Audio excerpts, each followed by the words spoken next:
అందరికీ నమస్కారం.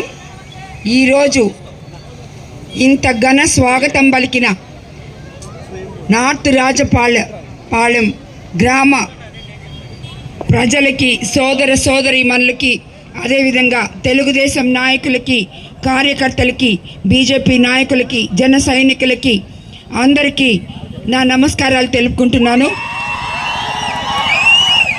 మీకందరికీ తెలుసు, ఉమ్మడి ఎన్డీఏ ఎమ్మెల్యే అభ్యర్థిగా కోవూరు నియోజకవర్గం నుంచి చంద్రబాబు నాయుడు గారి ఆశీస్సులతో మీ ఆడబడుచుగా మీ ముందుకొచ్చాను. అలాగే ఎంపీగా వేమిరెడ్డి ప్రభాకర్ రెడ్డి గారు నెల్లూరు నుండి పోటీ చేస్తున్నారు. కాబట్టి మీ అందరూ ఆలోచించి మీ పవిత్రమైన ఓటును 2 ఓట్లు సైకిల్ గుర్తు మీదేసి మమ్మల్ని ఇద్దరిని గెలిపించాలని మిమ్మల్ని అందరినీ ప్రార్థిస్తున్నాను.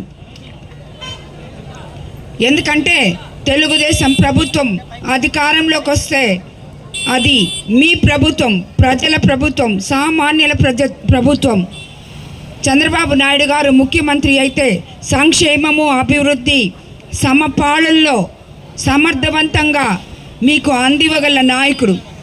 కాబట్టి మనము ఆలోచించి మీరు వేయబోయే ఓటు మీకు రాబోయే 5 సంవత్సరాల్లో మీ భవిష్యత్తు ఎలా ఉంటుందో చెప్పే ఓటు. కాబట్టి ప్రతి ఒక్కరూ ఆలోచించి ఓటు వేయాలని మిమ్మల్ని అందరినీ కోరుకుంటున్నాను. ఎందుకంటే ఈ రాజపాలెం ప్రజలు గత 5 సంవత్సరాల్లో ఎన్నో కష్టాలు అనుభవించారు.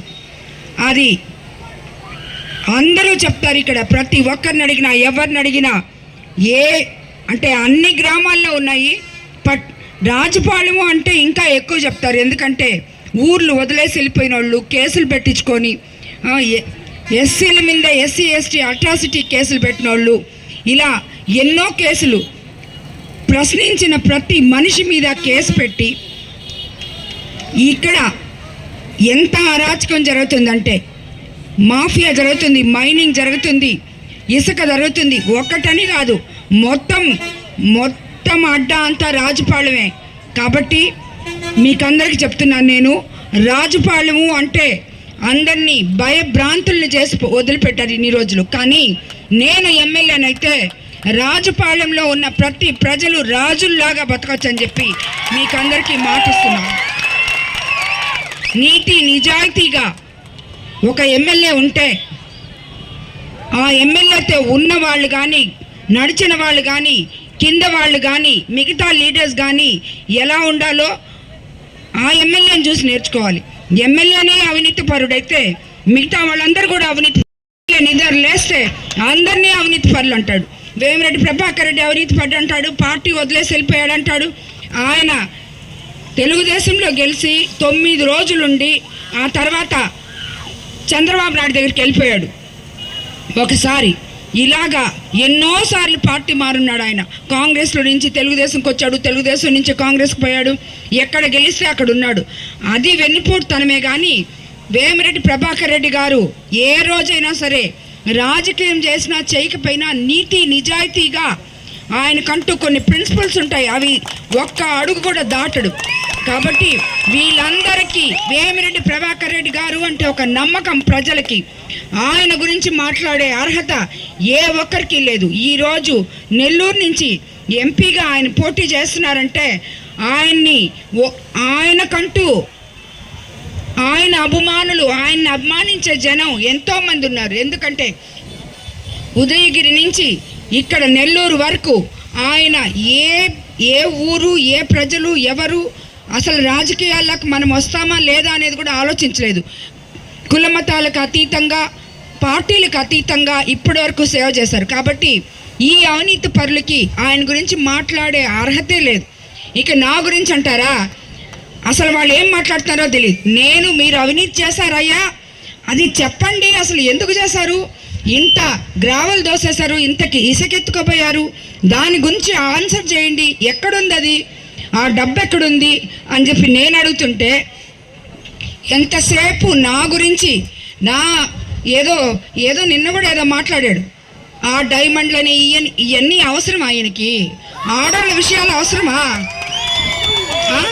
నేను అడిగేది ఏంది, నువ్వు సమాధానం చెప్పేది ఏంది? ఆ ఫ్రస్ట్రేషన్లో ఏం మాట్లాడుతున్నాడంటే ఆఖరాకి ఈరోజు వాళ్ళ నాయకుడిని కూడా ఏదో మాట్లాడేశాడు.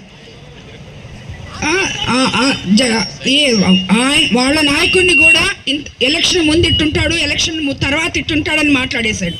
కాబట్టి నేను చెప్తున్నాను, రాజకీయ నాయకులుగా మీరు అయిపోయింది, ఇంకా 4 రోజులు ఉంది ఎలక్షను. మీ పని మీరు చేసుకోండి. 6 సార్లు ఎమ్మెల్యేగా గెలిచారు. మీరేమైనా చేస్తుంటే ప్రజలకి కనీసం ఈ రాజపాలెంలో ఇంత చుట్టుపక్కల గ్రావెలు అన్ని ఇసుక మొత్తం ఏమేమి ఉన్నాయో అన్నీ ఎత్తేసారు. కనీసం ఈ రాజపాలెంలో శ్మశానం ఉందా సరిగ్గా అని అది కూడా చూసుకోలేకపోయారు కనీసం. ఎందుకంటే మీ వాళ్ళు శ్మశానం గురించి నాకు రాసిచ్చున్నారు. మరి ఈ దోచేసిన డబ్బుల్లో అదే చెప్తున్నా నేను, ఈ దోచేసిన డబ్బులో రియల్ ఎస్టేట్ అయితేనేమి ఎక్కడన్నా వాళ్ళు వెడల్పుగా రోడ్లు వేశారు, డ్రైన్లు ఉన్నాయి, దాన్ని అందంగా తీర్చిదిద్దారు అంటే దాని పక్కనే ఒక రియల్ ఎస్టేట్ ఉంటుంది. లేకపోతే అది కూడా చేయరు. మనం అధికారంలోకి వచ్చాక హరిజనవాడలో చలమయ్య తూము నుండి రైల్వే ట్రాక్ వరకు మరియు చర్చి వద్ద నుండి రైల్వే ట్రాక్ వరకు డ్రైనేజీలు కట్టించి ఎలాంటి సమస్యలు లేకుండా ఏర్పాటు చేస్తానని మీకు అందరికీ మాటిస్తున్నాను. అలాగే ఇదిగోండి ఇక్కడ ఉంది.